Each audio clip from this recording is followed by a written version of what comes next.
ನಮಸ್ತೆ ಕರ್ನಾಟಕ. ನಾನು ನಿಮ್ಮ ಹರೀಶ್. ಜ್ಞಾನಸೇವಾ ಎಜುಕೇಷನ್ ಟ್ರಸ್ಟ್ ವತಿಯಿಂದ ಇಂದಿನ ಮಕ್ಕಳ ವಿದ್ಯಾಭ್ಯಾಸದ ಮಟ್ಟದ ಬಗ್ಗೆ ಮಾತನಾಡಲು ಬಂದಿದ್ದೇನೆ. ಅದಕ್ಕೆ ಹೋಗೋಕ್ಕಿಂತ ಮುಂಚೆ ಏಸರ್ 2024 ಅಂದರೆ annual status of education report, ಇದ್ರ ಬಗ್ಗೆ ಒಂದು ಚಿಕ್ಕದಾಗಿ ಒಂದು ಬ್ರೀಫ್ ಔಟ್ ಮಾಡ್ತೀನಿ. ಏನಂತ ಹೇಳಿದ್ರೆ, ಈ ಏಸರ್ ಬಂದ್ಬಿಟ್ಟು ಮಕ್ಕಳು ಯಾವ ರೀತಿ ಓದ್ತಾ ಇದ್ದಾರೆ, ಅವರ ಕಲಿಕೆ ಮಟ್ಟ, ಅವರ ವಿದ್ಯಾಭ್ಯಾಸದ ಮಟ್ಟ, ಅವರ ತಿಳುವಳಿಕೆ, ಇದಿಷ್ಟು ಬಗ್ಗೆ ಒಂದು ಚಿಕ್ಕ ಮಾಹಿತಿಯನ್ನು ಕೊಡ್ತಾರೆ. ಏಸರ್ 2024 ಅಲ್ಲಿ ಏನು ಹೇಳ್ತಿದ್ದಾರೆ ಅಂತ ಹೇಳಿದ್ರೆ, 8ನೇ ಕ್ಲಾಸಿನ ಮಗು ಬಂದ್ಬಿಟ್ಟು 2ನೇ ಕ್ಲಾಸಿನ ಪಾಠನ ಓದೋದಕ್ಕೆ ಆಗ್ತಾ ಇಲ್ಲ.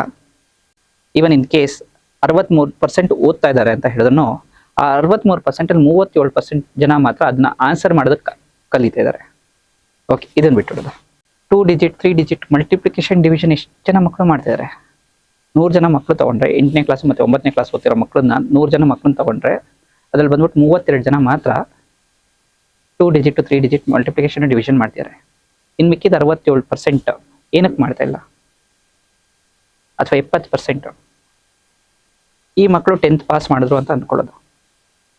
ಈ ಮಕ್ಕಳು 10th ಪಾಸ್ ಮಾಡೋದು ಕಷ್ಟಪಟ್ಟು ಮೆಮೊರೈಸ್ ಮಾಡೋ ಅಥವಾ ಓಲ್ಡ್ ಟ್ರೆಡಿಷನಲ್ ಮೆಥಡ್ಸ್ ಅಲ್ಲಿ ಏನೋ ಮಾಡಿ ಪಾಸ್ ಮಾಡಿದ್ರು. ಬಟ್ ನಾಳೆ ಈ ಕಾಂಪಿಟೇಟಿವ್ ಜಗತ್ತಲ್ಲಿ ಬದುಕಕ್ಕಾಗುತ್ತಾ? ಅಂದರೆ ಇವಾಗ ಏನು 35 to 40% ಆಫ್ ದ ಇಂಜಿನಿಯರ್ಸ್ ಬಂದ್ಬಿಟ್ಟು ಇವಾಗ ಸ್ವಿಗ್ಗಿ ಬಾಯ್ಸ್ ಆಗಿ ವರ್ಕ್ ಮಾಡ್ತಾ ಇದ್ದಾರೆ. ಕೆಲಸ ಯಾವುದಿದ್ರು ಹೆಮ್ಮೆಯಿಂದ ಮಾಡಬಹುದು. ಬಟ್ ನಾವು ಓದಿರೋ ಶಿಕ್ಷಣಕ್ಕೆ ತಕ್ಕಂಗೆ ಕೆಲಸ ಸಿಗ್ತಾ ಇದೆಯಾ? ಇಲ್ಲ. ಏನಕ್ಕೆ ಸಿಗ್ತಾ ಇಲ್ಲ?